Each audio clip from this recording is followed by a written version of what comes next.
March 15, 1942, 2,300 miles west of Pearl Harbor. The Pacific Ocean stretched endlessly in every direction, a vast emptiness where convoy JN-7 believed itself invisible. Captain Lieutenant Hans Weber, commanding U-boat U-459, surfaced his submarine in the pre-dawn darkness to recharge batteries, confident that no Allied aircraft could possibly reach this far into the trackless ocean. His crew relaxed on deck, smoking cigarettes and enjoying the fresh air after days submerged. Above them, hidden in the low clouds at 1,000 feet, Lieutenant Commander Leonard Harmon throttled back the twin Pratt & Whitney engines of his PBY-5 Catalina flying boat to near idle, maintaining just enough power to stay airborne. Through breaks in the clouds, he could see the German submarine clearly silhouetted against the phosphorescent wake it created. Harmon's radio operator tapped out a contact report while the bombardier armed 4 Mark 17 depth charges.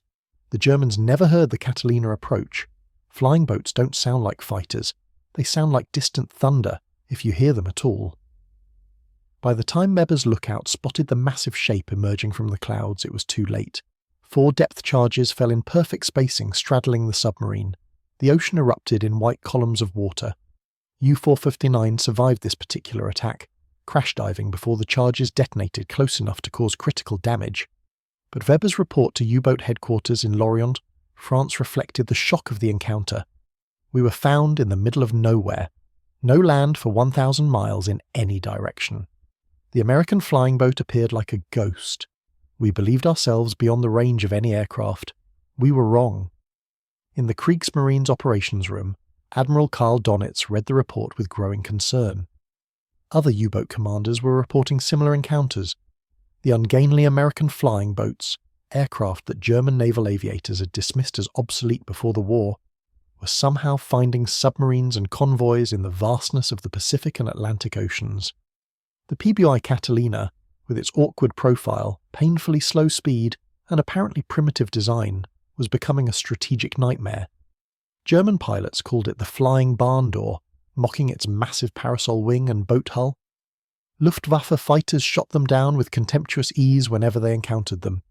Yet somehow these antiquated machines were strangling Axis supply lines, finding ships where no aircraft should be able to operate, and turning the world's oceans from safe havens into hunting grounds. What the Germans didn't understand, what they couldn't have understood without seeing America's entire maritime patrol infrastructure, was that the PBY wasn't designed to fight, it was designed to see. And in the vast emptiness of the world's oceans, being able to see everywhere was more powerful than being able to fight anywhere. This is the story of how the most mocked aircraft of World War II became one of the most strategically important, how German confidence in the ocean's vastness turned to paranoia about the flying boats that saw everything, and how a seemingly obsolete design became the aircraft that Admiral Donitz feared more than any other. The Consolidated PBY Catalina emerged from Depression-era desperation. In 1933, the US Navy needed a long-range patrol bomber, but had almost no budget to acquire one. The specifications sent to aircraft manufacturers were almost impossible to meet. Range of at least 2,000 miles, endurance of 12 hours minimum, ability to operate from water or improvised bases, crew comfort for extended missions, and defensive armament. All this with engines and materials available in 1933 at a price the Navy could actually afford. Isaac Macklin Ladden, chief engineer at Consolidated Aircraft in Buffalo, New York, approached the problem differently than his competitors. Everyone else was trying to build a fast, heavily armed patrol bomber. Ladden decided to build a flying boat that could stay airborne longer than anything else in existence, even if it meant sacrificing speed, agility, and fighting capability. The XP3Y-1 prototype that first flew on March 28, 1935, shocked Navy observers. It was enormous. The parasol wing, spanning 104 feet, was mounted on a pylon above the hull to keep it clear of water spray. The twin Pratt & Whitney R1830 engines, each producing 900 horsepower, were positioned high on the wing. The deep boat hull could accommodate a crew of 8 with bunks, a galley, and even a small toilet, luxuries unheard of in military aircraft. But the performance numbers were revolutionary. On its first endurance test, the prototype stayed airborne for 18 hours and covered over 3,000 miles. No military aircraft in the world could match that range.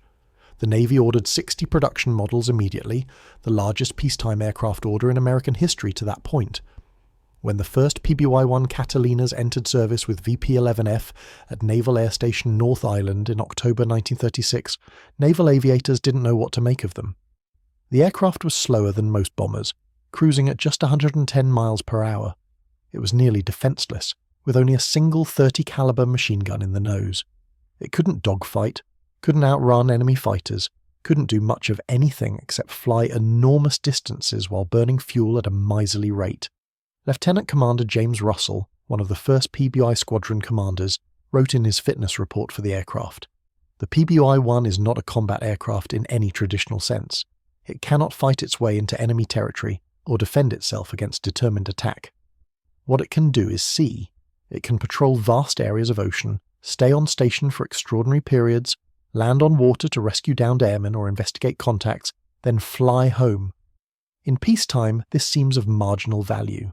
In war, I suspect it will prove invaluable." Russell's assessment was prophetic, but it would take years of war to prove him right. In 1938, when German naval attachés observed PBY operations during a goodwill visit to San Diego, their reports to Berlin were dismissive. The American PBY flying boat represents obsolete thinking. Slow, ungainly, poorly armed, it would be helpless against modern fighters. The Americans are wasting resources on an aircraft that has no place in modern naval warfare. Our Do-18 flying boats are superior in every measurable category. The German confidence wasn't entirely unjustified. On paper, the PBY was inferior to most contemporary aircraft.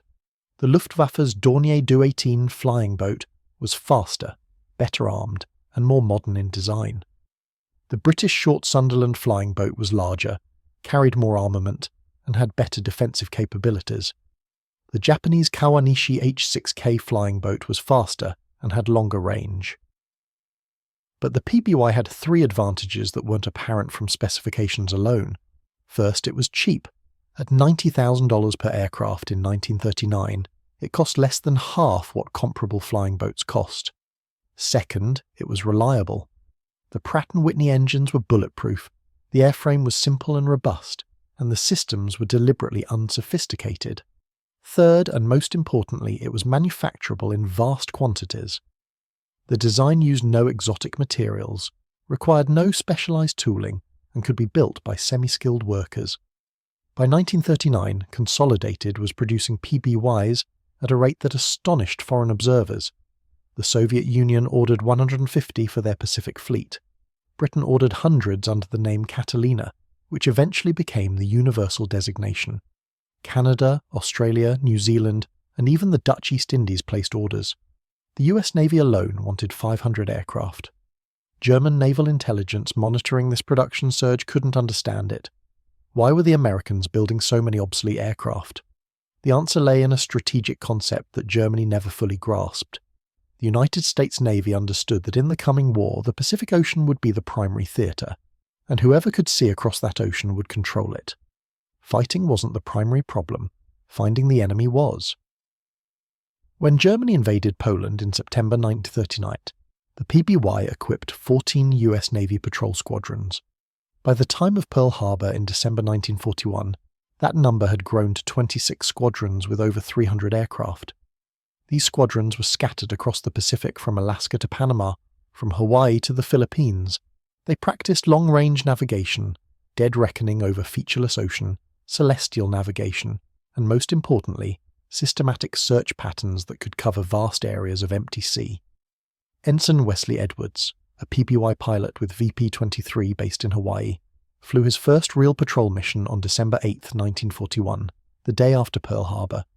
His after-action report captured the reality of PBY operations, launched at 0430 in complete darkness. Flew, north-northwest sector, 300 miles out, 100-mile search leg, return. Total flight time 11 hours 40 minutes, saw nothing but ocean. Water temperature forced full concentration on instruments and navigation. Crew fatigue severe by hour 8. Landed after dark using landing lights. No contacts. This will be my life for the foreseeable future. Flying over nothing, looking for something, hoping not to find it without support available. Edwards' assessment was accurate. The PBY's war would be one of endless monotony punctuated by brief moments of terror. But those brief moments would change the course of naval warfare.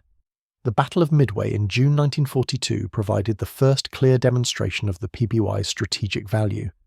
While carrier-based fighters and dive bombers would win the battle, it was a PBY that found the Japanese fleet and gave Admiral Chester Nimitz the information he needed to position his carriers for the ambush. On the morning of June 3, 1942, Ensign Jack Reed of VP-44 was flying Search Sector 292, a 700-mile leg to the northwest of Midway Island. He had launched at forward 15 and had been airborne for nearly 8 hours, seeing nothing but empty ocean. His crew was exhausted. The aircraft was burning fuel at a rate that left little margin for error, and the sector had less than an hour of search time remaining. At 0904 hours, Reed's bow gunner AM3C Robert Swan spotted something on the horizon. Ships. Lots of them. Reed altered course toward the contact, climbing to stay in cloud cover. As the range decreased, the truth became apparent. This wasn't a small force. This was an invasion fleet. Dozens of transports, escorted by cruisers and destroyers, heading directly for Midway. Reed's radio man transmitted the contact report that would change the battle. Enemy fleet bearing 247 degrees from Midway, distance approximately 470 miles. Composition: numerous transports, multiple escorts. Course 0 Chi, speed 12 knots. Reed's transmission reached Midway, Pearl Harbor, and the American carrier task forces simultaneously. Admiral Nimitz finally knew where the Japanese were, but Reed had only found the invasion force, not the carriers. The Japanese striking force with 4 fleet carriers remained hidden somewhere to the northwest. For the next 24 hours, PBYs from Midway flew continuous searches trying to locate the carriers. On June 4th at 5:30, Lieutenant Howard Adey of VP-23 Flying Search Sector 315 found them. The contact report was brief, but contained everything Nimitz needed. Enemy carriers bearing 320 from Midway, distance 180 miles. 2 carriers, course 135, speed 25 knots. The American carriers launched their strike groups immediately. By day's end, 3 of the 4 Japanese carriers were sinking or sunk, turned into burning wrecks by dive bombers that never would have found them without the PBY's search.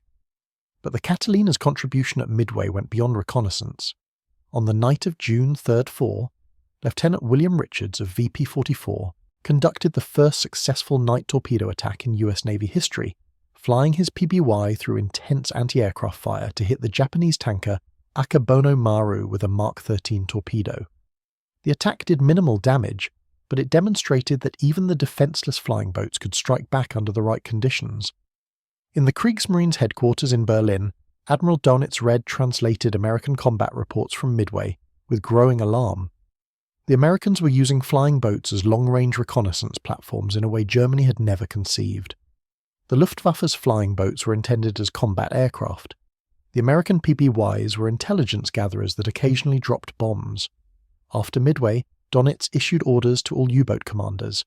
American PBY flying boats have extreme range and endurance. Assume that any ocean area within 1,000 miles of an American base may be under surveillance, surface only when absolutely necessary. Maintain maximum vigilance for aircraft. The ocean is no longer safe. The Germans were learning what the Japanese already knew. The PBY might be slow and defenseless, but it was everywhere. In the Aleutian Islands, PBYs operated in weather that grounded every other aircraft type, flying through storms and fog to find Japanese positions on Kiska and Attu. Lieutenant Commander James Russell, now commanding VP-42, led missions in conditions that would have been suicide for any other aircraft. His report from July 1942 described operations that seemed impossible. Launched in 0-0 conditions, ceiling 100 feet, visibility quarter-mile in fog, navigated by dead reckoning and radar to suspected Japanese position on Kiska, located harbour through breaks in fog, observed 2 destroyers, multiple transports, attacked through anti-aircraft fire, dropped 4 500-pound bombs, no observed hits, returned through same fog bank using nothing but compass and fuel calculations, landed in 15-foot swells at Umnak, aircraft undamaged, crew exhausted but ready for next mission tomorrow. The Catalina's ability to operate in impossible weather came from its flying boat hull. While land-based aircraft needed smooth runways, the PBY could land on any body of water large enough to accommodate its 104-foot wingspan. Lakes, rivers, protected bays, even rough ocean swells could serve as landing areas. This flexibility allowed PBY squadrons to establish advanced bases in locations where no other aircraft could operate. On Guadalcanal, PBYs landed in Iron Bottom Sound to deliver supplies, evacuate wounded, and conduct reconnaissance while Japanese and American surface forces battled for control of the island. The aircraft would arrive after dark, land on the Sound, taxi to shore, unload cargo and personnel, then take off before dawn to avoid Japanese air attacks. In the Southwest Pacific, PBY squadrons under General Douglas MacArthur's command developed entirely new tactics for maritime warfare. The Black Cat squadrons, so named because their aircraft were painted matte black for night operations, became the terror of Japanese supply convoys. The tactics were simple, but required extraordinary skill. Launch after dark, fly at wave-top height to avoid radar detection, locate Japanese convoys using radar and visual search, attack from low altitude with bombs and torpedoes, disappear into the darkness before defenders could react. Lieutenant Commander Thomas Warfield, commanding the 1st Black Cat Squadron VP-12 based at Espiritu Santo, described the night attack technique. We fly at 50 feet, sometimes lower, using the ocean surface to mask our approach. The PBY is actually perfect for this. It's slow enough that we can maneuver at low altitude without killing ourselves. The engines are quiet compared to fighters. By the time they hear us, we're already on top of them. We drop flares to illuminate the target, make our attack run, and we're gone before their gunners can track us. The Japanese call us Kuroneko, Black Cats. They fear night more than they used to because they know we're out there. The Black Cats scored their first major success on December 11, 1942, when Lieutenant Harmon Utter of VP-12 sank the Japanese destroyer Teruzuki with a single torpedo hit. The destroyer, caught by surprise in a night attack, broke in half and sank in less than 3 minutes. Over the next 2 years, Black Cat squadrons would sink or damage hundreds of Japanese vessels, most of them supply ships and transports that were strangling Japanese garrisons throughout the Pacific. But it was in the Atlantic where the PBY's impact on German operations became most pronounced. The Battle of the Atlantic, the prolonged struggle between U-boats and Allied convoys, turned on the question of whether submarines could sink merchant ships faster than the Allies could build them. For this strategy to work, U-boats needed to find convoys in the vast Atlantic. From 1940 to 1942, they were remarkably successful. German U-boats operated in wolf packs, groups of submarines that would spread across projected convoy routes. When one U-boat found a convoy, it would shadow at long range and transmit contact reports. Other U-boats would converge on the convoy's position, then attack simultaneously, overwhelming the escorts. The system worked because the Atlantic was too large to patrol effectively. Convoys could be routed around known U-boat positions, but once a submarine found a convoy, other submarines could join the attack faster than the convoy could evade. But the Allies had a counter: long-range patrol aircraft that could force U-boats to submerge, preventing them from shadowing convoys and transmitting positions. The problem was range. Land-based bombers couldn't reach the mid-Atlantic. There was a gap, nearly 1,000 miles wide, where no aircraft could operate.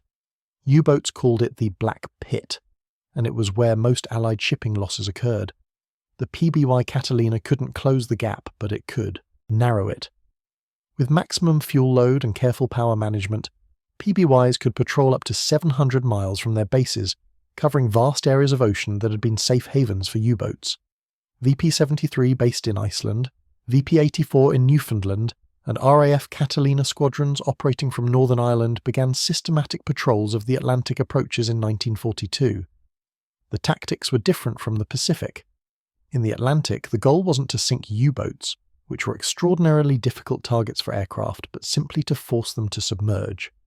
A submerged U-boat travelled at 7 knots maximum, far too slow to catch a convoy. If patrol aircraft could keep submarines down, convoys could escape.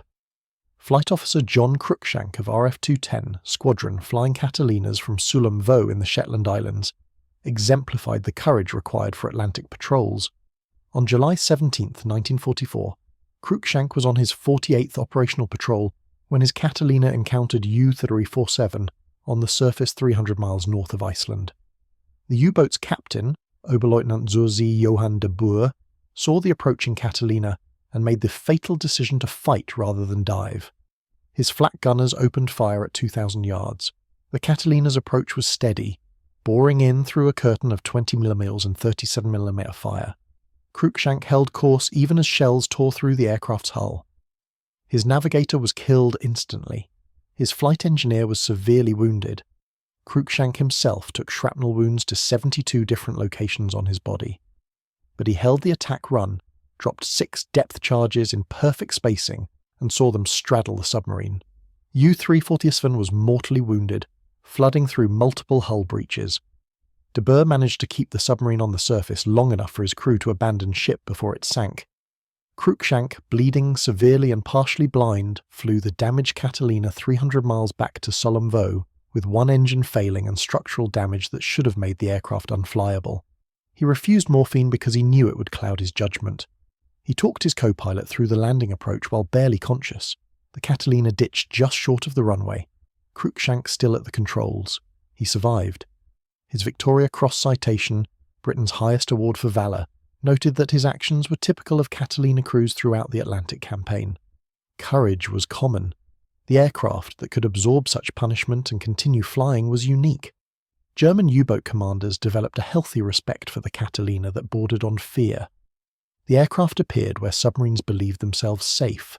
Kapitänleutnant Werner Henke, commanding U-515, one of the most successful U-boats with 25 ships sunk, recorded his encounter with a PBY in March 1943 off the Azores. Surfaced at dawn to recharge batteries. Sea calm, visibility good.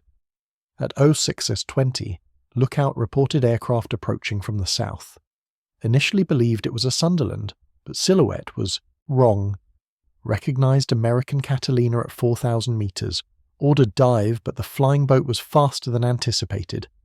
We were still on the surface when it began its attack run. Our flak gunners engaged, observed hits on the aircraft's wing and fuselage, but it did not waver. 6 depth charges fell in excellent pattern, detonating as we passed 20 meters depth. Severe damage to pressure hull, flooding in aft torpedo room, battery compartment cracked, had to surface to prevent sinking. The Catalina was waiting. It circled while transmitting our position. We attempted to dive again, but could not achieve depth control. Destroyers arrived 3 hours later. We fought on the surface for 2 hours before scuttling. The American flying boat had no reason to be this far from land. Its range is impossible. How can they be everywhere? Henke's question haunted U-boat command. How could the lumbering PBYs patrol so far from their bases? The answer lay in a combination of exceptional range, innovative tactics, and a support infrastructure that Germany never matched. The PBY-5A, the amphibious version that entered service in 1941, could operate from either water or land. This flexibility allowed squadrons to establish advanced bases on remote islands, coastal stations, and even merchant ships converted to seaplane tenders. These forward bases extended the Catalina's reach by hundreds of miles, but the real secret was fuel management. PBY crews became masters of efficiency, operating engines at minimum power settings, using favourable winds, calculating precise fuel reserves. Lieutenant Donald MacDonald of VP-63, based in Trinidad, flew patrols that routinely exceeded 15 hours. His fuel management technique became standard practice throughout the PBY community. We cruise at 90 knots, just above stall speed. Both engines at 450 RPM lean to the edge of roughness. At this setting, we burn 55 gallons per hour total. With full internal tanks plus wingtip tanks, we carry 1/800 gallons. That gives us 32 hours of flight time theoretically. Realistically, allowing for takeoff, climb, search patterns and reserves, we can patrol for 20 hours at ranges up to 1,000 miles from base. 20 hours airborne means we see everything in our sector. German submarines can't remain surfaced that long even at night. If we're on station, they stay down. If they stay down, they can't attack convoys. We don't need to sink them, we just need to be there. This was the fundamental concept that German naval strategy never countered. The PBY's presence was more important than its combat capability. Even a Catalina that never dropped a depth charge was winning the battle, simply by forcing U-boats to remain submerged. By mid-1943, the combination of increased numbers of patrol aircraft, improved radar, better depth charges, and more aggressive tactics turned the Atlantic battle decisively against the U-boats. In May 1943 alone, 41 German submarines were sunk, an unsustainable loss rate that forced Donitz to temporarily withdraw U-boats from the North Atlantic. While PBY Catalinas were only one element of this victory, their role in narrowing the air gap and forcing submarines to operate submerged was critical. But the Catalina's finest hour came not in combat but in its secondary role, air-sea rescue. The vast distances of the Pacific meant that ditched aircrew could drift for weeks without being found. The PBY's ability to land on open ocean, rescue survivors, then take off again made it the perfect rescue aircraft. VP-52, based in the Aleutians, specialised in rescue work, flying missions into weather that grounded every other aircraft to search for downed airmen. Lieutenant Nathan Gordon of VP-34 earned the Medal of Honor for a rescue mission off Kavieng Harbour on February 15, 1944 that epitomised PBY courage. Gordon's Catalina was supporting a B-25 raid on Japanese shipping when he saw 3 bombers shot down in quick succession. 9 airmen were in the water near the harbour entrance, under fire from Japanese shore batteries and with enemy fighters circling overhead. Gordon radioed for fighter cover, then landed his Catalina in the harbour under fire. His crew pulled 3 survivors aboard while shells geysered around them.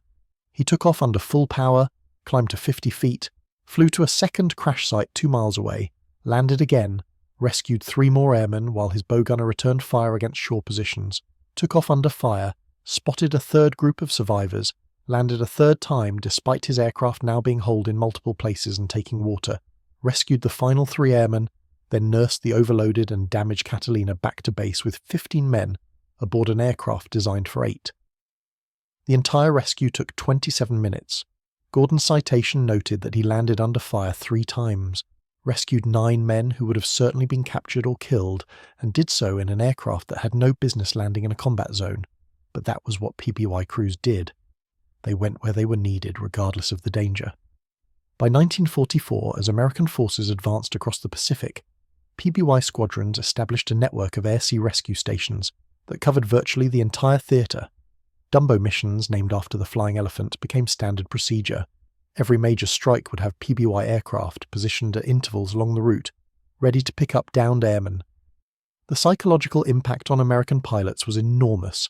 They knew that if they were shot down over water, a PBY would come for them. This knowledge, that rescue was not just possible but likely, gave pilots confidence to press attacks and take risks they might otherwise have avoided. Lieutenant George Bush, future president flying TBM Avengers off the carrier USS San Jacinto, was shot down near Chichijima on September 2, 1944. He parachuted into the ocean and inflated his life raft. A PBY from VP-23 diverted to his position but couldn't land due to rough seas. The Catalina circled Bush's position for 3 hours, driving away Japanese boats attempting to capture him, dropping survival gear and fresh water, transmitting his position until the submarine USS Finback arrived to rescue him. Bush later stated that hearing the PBY's engines overhead, knowing that rescue was coming, kept him alive during those hours in the water. Thousands of American airmen owed their lives to PBY crews who flew into danger to bring them home. The final statistics of PBY operations were staggering. Over 4,000 Catalinas were built. They served with the US Navy, Army Air Forces, Royal Air Force, Royal Canadian Air Force, Royal Australian Air Force, Royal New Zealand Air Force, and the Soviet Naval Aviation. They operated on every ocean, in every climate, from the Arctic to the equator. In combat, PBYs were credited with sinking or damaging dozens of submarines, hundreds of surface vessels, and shooting down several enemy aircraft in instances where they were attacked and fought back. But their real contribution was strategic reconnaissance.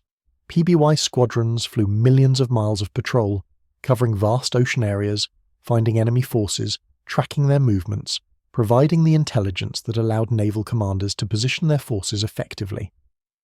Admiral Nimitz stated after the war that the PBY Catalina was one of the 4 most important aircraft types in the Pacific, alongside the F-6F Hellcat fighter, the SBD Dauntless dive bomber, and the B-29 Superfortress. German recognition of the PBY's importance came grudgingly. In captured Kriegsmarine documents, references to the Catalina evolved from dismissive to respectful to fearful. A 1944 German naval intelligence assessment of Allied patrol aircraft was brutally honest. The American PBY Catalina represents the most effective maritime patrol aircraft of the war. While individually inferior to German types in speed, armament, and performance, the Catalina's extreme range, reliability, and most importantly, the vast numbers in which it operates have made it impossible for our forces to operate safely anywhere within 1,000 kilometers of Allied bases. The Americans have created an invisible net across the oceans. We cannot see it, but it sees us. Our U-boats can no longer surface with confidence. Our supply convoys cannot move without being tracked. Our fleet movements are reported before they are complete. The Catalina does not defeat us through combat superiority. It defeats us through omnipresence. At a post-war conference of German and Allied naval officers in 1947, Gross Admiral Dönitz was asked what single Allied capability had most impacted U-boat operations. His answer surprised many who expected him to cite destroyers, escort carriers, or advanced sonar. The long-range patrol aircraft, he stated, particularly the American Catalina. We had planned our U-boat campaign assuming the ocean's vastness would protect us. For 2 years, this assumption was valid. Then the Catalinas came. They forced us to operate submerged, which reduced our effectiveness by 80%. A U-boat that must remain submerged cannot find convoys, cannot chase them, cannot position for attack. The flying boats didn't need to sink us. They just needed to keep us down. When I learned that American patrol squadrons were flying 20-hour missions routinely, I knew we had lost the Atlantic. No navy could match that level of coverage. The Catalina was not a weapon. It was a surveillance system with global reach. The PBY Catalina remained in service long after the war ended. The last US Navy squadron didn't retire their Catalinas until 1957. Some nations continued operating them into the 1970s. The aircraft's combination of range, reliability, and utility made it valuable long after more modern aircraft entered service. In remote areas of Alaska, Canada, and the Pacific Islands, civilian-operated Catalinas continued working as cargo transports, fire bombers, and general utility aircraft. A few still fly today, maintained by enthusiasts who appreciate the engineering philosophy that created them. The PBI wasn't designed to be fast or heavily armed, or even particularly capable in combat. It was designed to stay airborne longer than any other aircraft, to cover vast distances efficiently, to operate from locations where other aircraft couldn't, and to bring its crew home safely. In World War II, those capabilities proved more valuable than speed or firepower. German pilots who mocked the ungainly flying boats in 1941 learned by 1943 that mockery was meaningless. When the aircraft you're laughing at can see everything you do, report your position instantly, and stay on station until forces arrive to destroy you. The Catalina didn't win battles through combat brilliance. It won through patient, relentless surveillance that made the ocean's vastness irrelevant. When Admiral Nimitz needed to know where the Japanese fleet was at Midway, it was a PBY that found it. When U-boats tried to hide in the vastness of the Atlantic, it was PBYs that found them. When American pilots ditched in the Pacific, it was PBYs that rescued them. The flying barn door, as German pilots derisively called it, became the aircraft they feared to see because it meant they had been found, and being found meant they were already dead. The PBY Catalina flew slow, looked awkward, and couldn't fight worth a damn. But it could see forever, fly anywhere, and land on any ocean. In World War II, that was enough to change the course of naval warfare and turn the world's oceans from hiding places into transparent hunting grounds, where nothing escaped notice, and nowhere was safe. The engineering behind the PBY's exceptional endurance went far beyond simply bolting large fuel tanks onto an airframe. Every aspect of the design prioritized efficiency over performance. The wing, that massive 104-foot parasol mounted high above the hull, wasn't just large, it was optimized for low-speed, high-efficiency flight. The airfoil section, a NAC 2215 at the route transitioning to a NAC 2209 at the tip, generated maximum lift at the cruise speeds where PBYs spent most of their time. The aspect ratio of 7.76 was unusually high for the era, reducing induced drag and allowing the aircraft to loiter at minimum fuel consumption. The Pratt & Whitney R1830 twin Wasp engines were detuned versions of the same power plants used in fighters. In the PBY, They were rated at 200 horsepower for takeoff but typically operated at cruise settings, producing just 500 horsepower per engine. At these settings, the engines could run for hundreds of hours between overhauls, a reliability record unmatched by high-performance fighters that wore out engines in 50 hours of combat operations. Chief Aviation Machinist's mate Robert Larson, who maintained PBY engines with VP-44 throughout the war, explained the philosophy. "We babied these engines, never pushed them unless we absolutely had to. The pilots knew that getting home was more important than getting there fast. I've seen engines with 800 hours on them still running smooth. Try that with a fighter engine running at combat power, and you'd be lucky to get 100 hours.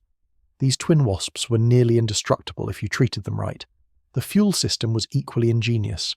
The main tanks in the wing held 750 gallons, but the PBY-5A amphibious version could carry additional auxiliary tanks in the hull and underwing pylons, bringing total capacity to over 2,000 gallons.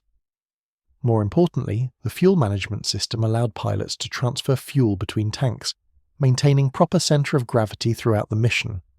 This was critical during 20-hour patrols where fuel burn could shift the aircraft's balance significantly. The aircraft's structure reflected a design philosophy that prioritised damage tolerance over weight savings. The hull was constructed of thick aluminum sheets over heavy frames, capable of withstanding the impact forces of landing in 10-foot swells. The wing used multiple spars rather than the single main spar common in fighters, meaning battle damage to one spar wouldn't cause catastrophic failure. Control cables were duplicated throughout the aircraft, and the hydraulic system had manual backup for all critical functions. Lieutenant James Downey of VP-52 discovered the value of this redundancy on August 14, 1943, when his Catalina encountered a Japanese Mitsubishi A6M Zero fighter over the Aleutians. The Zero made 3 firing passes, riddling the PBY with 20mm cannon shells and 7.7-meter machine gun rounds. The hydraulic system was destroyed, one engine was barely running, the radio was shot out, and there were holes throughout the hull and wings. But the control cables, though damaged in multiple locations, continued functioning through the backup routing. The backup manual gear extension worked when the hydraulic system failed. Downey flew the aircraft 240 miles, back to Atka, and landed in the harbour with one engine and no hydraulic pressure. The aircraft was repaired and returned to service 3 weeks later. The Germans couldn't understand how American aircraft absorbed such punishment. Their own designs, optimised for performance, used lighter structures and single-path systems to save weight. A Focke-Wulf 190 with similar damage would have disintegrated. The PBY's survival came from American engineering philosophy that valued reliability and survivability over the last few knots of speed. But it was the human element that truly made the PBY effective. The crews who flew these aircraft developed skills and endurance that bordered on superhuman. Navigation over featureless ocean for 15 or 20 hours required extraordinary precision. A navigation error of just 1 degree over a 1,000-mile flight would put the aircraft 17 miles off course, potentially missing the base entirely. Ensign Michael Crawford, a navigator with VP-84 operating from Newfoundland, described the pressure. You're navigating by dead reckoning and celestial sights for hours on end. The ocean looks the same in every direction. There are no landmarks, no reference points. You take sun lines when the sun is visible, star shots at twilight if the sky is clear. You calculate winds from drift observations. You work the numbers over and over, checking and rechecking. Because if you're wrong, if your calculations are off, the aircraft runs out of fuel and everyone dies. The responsibility never left you. Every mission, I was aware that 7 other men's lives depended on my navigation being correct.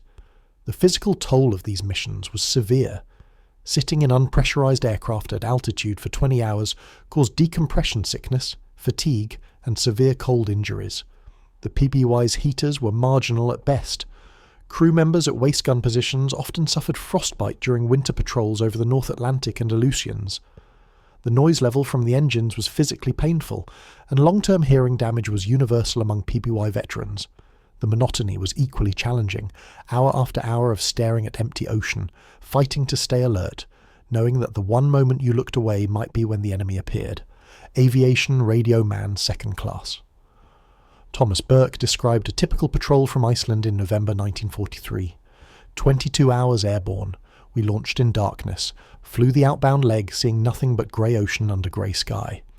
My position was the waist blister, searching the surface for U-boats. The temperature was maybe 20 degrees. I'm wearing every piece of clothing I own and I'm still freezing. Hour 5, my feet are numb. Hour 8, I can't feel my hands. Hour 12, I'm so tired I'm seeing things that aren't there. Hour 15, I actually dozed off standing up and my gunner partner had to shake me awake. Hour 18, we finally spotted something. A periscope wake maybe 8 miles away. The submarine crash dived before. We could attack. We circled the area for 2 more hours, transmitting position reports, until a destroyer arrived. Then we flew home, landed after dark. The ground crew had to help me out of the aircraft because my legs wouldn't work. I slept for 16 hours. Then we did it again 2 days later. The operational tempo was relentless. Unlike fighter squadrons that might fly 1 or 2 missions per week, PBY squadrons operated continuously. Aircraft that returned from one patrol were refueled, rearmed, and launched again as soon as mechanically possible. Crews flew every other day or every 3rd day depending on availability. There was no such thing as a milk run or easy mission. Every patrol was a test of endurance and skill. The maintenance crews who kept the Catalinas flying deserve equal recognition. Working in primitive conditions, often on remote islands with minimal facilities, these sailors and soldiers performed miracles of improvisation. Spare parts were chronically short, especially in the first 2 years of the war. Mechanics learned to fabricate parts from whatever materials were available, to jury-rig repairs that would keep aircraft flying until proper parts arrived. Chief Aviation Machinist's mate Vincent Delgado, maintenance chief for VP-91 based on Guadalcanal in late 1942, worked under conditions that would have grounded most squadrons. We had no hangar, no proper tools. Spare parts were whatever we could scavenge from damaged aircraft. We worked on the beach under palm trees, with Japanese artillery shelling us periodically and air raids every night. The humidity corroded everything. The coral dust got into every mechanism. We had aircraft with battle damage, wear damage, and corrosion happening simultaneously.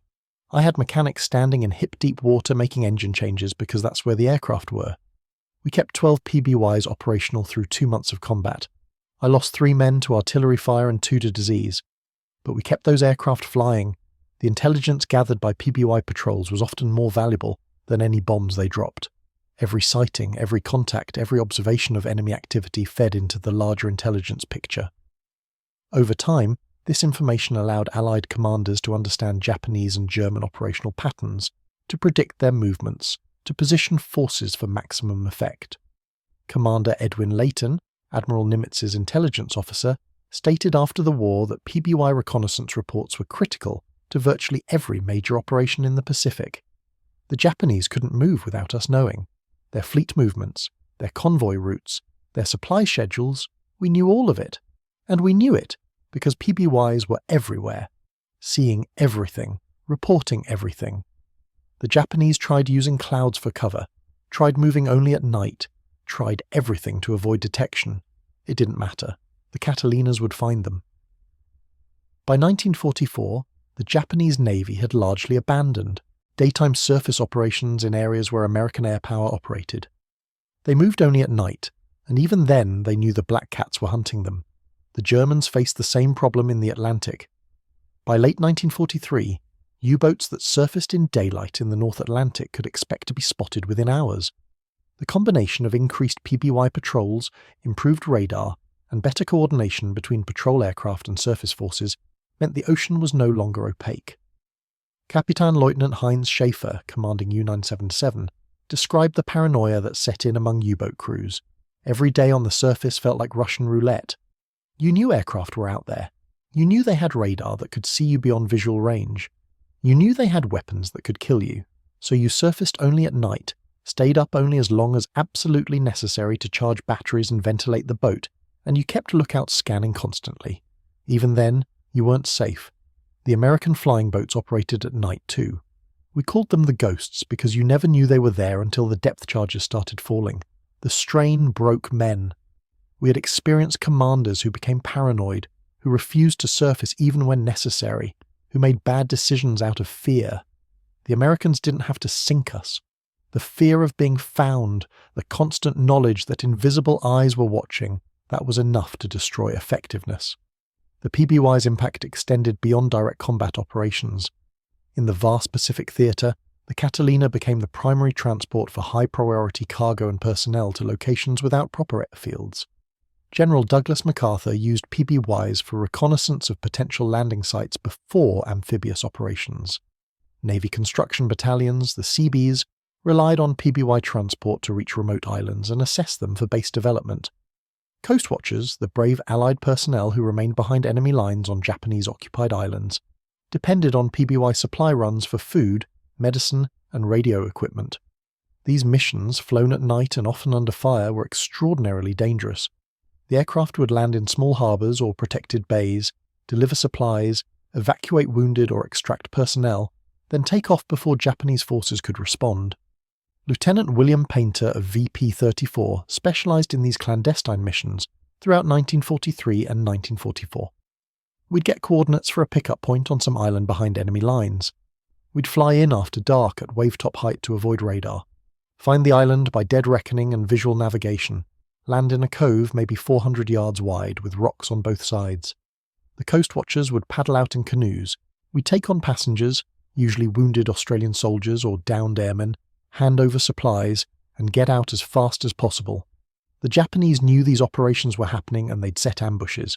We lost aircraft to shore fire, to fighters waiting in ambush, to simply hitting obstacles in the dark.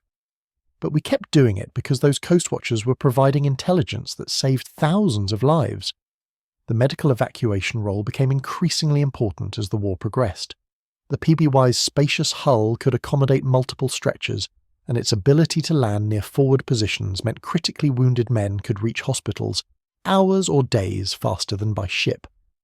In the Philippines campaign of 1944-45, PBY air ambulances evacuated thousands of casualties from remote islands and beaches where conventional aircraft couldn't operate. Navy Flight Nurse Lieutenant Dorothy Still flew dozens of evacuation missions aboard PBYs, treating patients in flight under primitive conditions. We'd land at some beach where the army had just taken ground. They'd load wounded men aboard, sometimes 12 or 15 stretcher cases plus walking wounded. We'd take off, and I'd spend the next 4 or 5 hours doing triage, keeping the critical cases alive until we reached a hospital. No proper medical equipment, no surgical capability, just morphine, plasma, and bandages. The aircraft would be manoeuvring, sometimes taking anti-aircraft fire while I'm trying to insert an IV or control bleeding. I lost patients, I lost count of how many. But I saved more. The PBY made that possible. The aircraft's versatility continued to surprise even those who flew it regularly. In the Aleutians, PBYs conducted radar calibration flights, helping to establish early warning networks. In the Caribbean, they hunted German U-boats that were attacking oil tankers and bauxite carriers. In the South Pacific, they served as weather reconnaissance aircraft, flying into typhoons to gather meteorological data for fleet operations. In China, they supplied guerrilla forces operating behind Japanese lines. One of the most unusual PBY operations occurred in the waters off Norway, where RAF Coastal Command Catalinas hunted German shipping in the narrow fjords. These missions, flown in winter darkness at extremely low altitude, required extraordinary flying skill. The fjords provided cover from German radar and fighters, but left no margin for error. Flight Lieutenant David Hornell of RCF Squadron 162 was flying such a mission on June 24, 1944, when he encountered U-225 on the surface in the Arctic Ocean north of Norway. Hornell attacked through intense anti-aircraft fire, taking severe damage to both engines and the hull. He pressed the attack to point-blank range, dropping depth charges that mortally wounded the submarine. His Catalina, on fire and with one engine completely destroyed, stayed airborne just long enough to clear the area before ditching in heavy seas. The crew survived the ditching but faced 30-degree water and 20-foot swells in the Arctic. Hornell and his crew clung to the aircraft's life rafts for 21 hours before rescue arrived. By then, hypothermia had killed 2 crew members. Hornell himself died of exposure hours after being rescued. His Victoria Cross was awarded posthumously, one of 3 VCs earned by Catalina crews during the war. The industrial production of PBYs represented American manufacturing capacity at its peak. Consolidated's original plant in Buffalo was soon supplemented by a massive new facility in San Diego and another in New Orleans. Canadian Vickers built Catalinas under license in Montreal. The Naval Aircraft Factory in Philadelphia produced the PBN-1 Nomad, an improved version with better hydrodynamic characteristics. Soviet factories, using plans provided through Lend-Lease, built their own version designated GST. By 1943, PBY production exceeded 300 aircraft per month across all factories. Each aircraft required approximately 30,000 man-hours to build, from major structural assemblies down to the thousands of rivets holding the skin to the frames. The supply chain supporting this production involved hundreds of subcontractors providing everything from engine cowlings to radio equipment to the 50 caliber machine guns that armed later variants. The workforce building these aircraft was predominantly female by 1943, as men were drafted or enlisted. These women, many of whom had never worked in manufacturing before the war, built aircraft to quality standards that often exceeded pre-war peacetime production. Inspection records show that defect rates actually decreased as female workers became the majority of the workforce. Rose Winters, who worked as a riveter at the Consolidated plant in San Diego from 1942 to 1945, described the pride workers took in their product. "We knew that men's lives depended on our work. Every rivet had to be perfect. Every inspection had to be passed. We'd see the finished aircraft roll out of the factory, get painted in Navy colours, and fly away. Then months later, we'd read in the newspapers about PBYs rescuing downed pilots or sinking submarines. We knew we'd built those aircraft. That knowledge, that we were directly contributing to winning the war, made every 10-hour shift worthwhile." The training pipeline for PBY crews was equally impressive. Naval Air Station Corpus Christi in Texas served as the primary training base for PBY pilots, navigators, and flight engineers. Students spent months learning the specific skills needed for maritime patrol. Navigation training emphasized celestial navigation, dead reckoning, and the mathematical calculations needed to maintain course over featureless ocean. Pilots learned water landings and takeoffs, which required different techniques than conventional runway operations.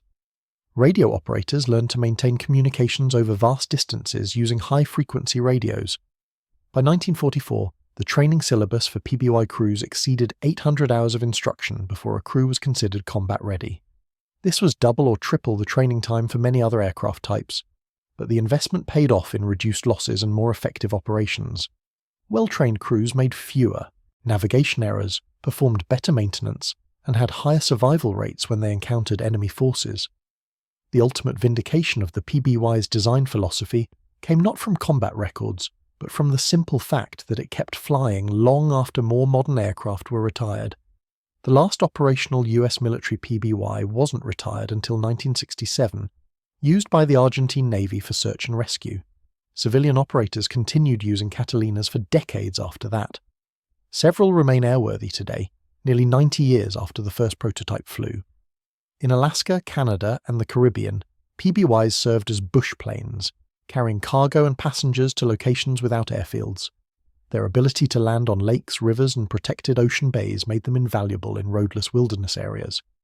In southern Europe, PBYs fought forest fires, their large water bombing capacity making them effective fire suppression aircraft. In mining operations across Canada and Alaska, PBYs carried equipment and personnel to remote exploration sites. This longevity speaks to the fundamental soundness of Isaac Ladden's original design. By prioritizing reliability, versatility, and endurance over performance, he created an aircraft that remained useful long after faster, more capable aircraft had become obsolete. The PBY couldn't outfight modern aircraft, but it could go places they couldn't, land where they couldn't, carry loads they couldn't, and stay airborne longer than they could. These capabilities never became obsolete. The German military archives captured after the war revealed the extent to which the PBY influenced Axis strategy. Multiple operational orders from both the Kriegsmarine and the Imperial Japanese Navy specifically addressed the threat of Allied patrol aircraft, with the PBY Catalina mentioned by name. Convoy routing in the Atlantic was adjusted to avoid areas of known PBY operation. Japanese supply runs to isolated garrisons were scheduled around new moon periods when Black Cat operations were most difficult.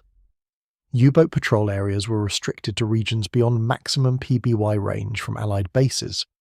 A telling German naval intelligence document from January 1944 analysed Allied patrol aircraft effectiveness. The assessment concluded that the PBY, despite being the slowest and most lightly armed of Allied patrol aircraft, was the most operationally significant because its extreme range and endurance created a surveillance net that was impossible to evade. The report recommended that Germany develop similar extreme-range patrol aircraft, but by 1944, German industry lacked the resources and time to develop new aircraft types. One of the most poignant testimonies to the PBY's impact came from Vice Admiral Takeo Kurita, who commanded Japanese naval forces in multiple battles. In a post-war interview, he was asked what Allied capability had most affected Japanese naval operations. His answer was immediate: the flying boats, your Catalinas, they were. Everywhere. We couldn't move without being seen and reported. Even when we sank them, more would come. Your fighters were dangerous, your submarines were effective, but the flying boats were what made it impossible to operate. We were never unseen, never safe. That constant surveillance, knowing that any movement would be detected and reported, that was what defeated us strategically. We could win battles, but we couldn't hide our movements, couldn't surprise you, couldn't operate freely. The flying boats took away the ocean's protection. The human cost of PBY operations was significant, but proportionally lower than most combat aircraft. Of the approximately 4,000 Catalinas built, roughly 800 were lost to all causes during the war. This represents a loss rate of about 20%, compared to 40 to 50% losses for many fighter and bomber types. The PBY's survivability, both in combat and in the harsh operational environment of maritime patrol, kept loss rates relatively low, but each loss still meant 8 to 10 men killed or missing. Over the course of the war, approximately 2,500 American and Allied personnel died in PBY operations. They died in combat, in operational accidents, from weather, from mechanical failures, and from the simple exhaustion of flying too many hours in too harsh conditions. Their names are recorded in squadron histories and on memorials at naval air stations, but many remain unknown to the general public. They deserve to be remembered. These were the men who flew 20-hour missions over empty ocean in all weather, who landed in combat zones under fire to rescue downed comrades, who attacked submarines and warships in aircraft that couldn't defend themselves, who navigated by starlight for thousands of miles without error, who kept flying when exhaustion and fear told them to turn back. The PBY wouldn't have made any difference without the crews who flew them to the limits of human endurance and beyond. In the final accounting of World War II's critical weapons and technologies, the PBY Catalina deserves recognition alongside radar, the aircraft carrier, the atomic bomb, and other war-winning innovations. It didn't win through destructive power or technological sophistication. It won through the simple but decisive advantage of making the world's oceans transparent. When Admiral Nimitz planned the Midway ambush, he could do so because PBYs found the Japanese fleet. When convoys crossed the Atlantic, they survived because PBYs forced U-boats to remain submerged. When pilots ditched in the Pacific, they lived because PBYs would come for them. The ungainly flying boat that German pilots mocked in 1941 became the aircraft that Admiral Donitz stated he feared most. The flying barn door that couldn't fight became the weapon that saw everything and reported everything, turning the vast oceans from hiding places into transparent hunting grounds. Isaac Ladden's Depression-era design, built to a tight budget with no exotic technology, became one of the most strategically important aircraft of World War II. Not through speed or firepower, but through the simple revolutionary capability of staying airborne longer and going farther than anything else in the sky. The PBY Catalina changed naval warfare forever. German pilots stopped laughing when they realized that being found meant being dead, and the Catalinas found everything.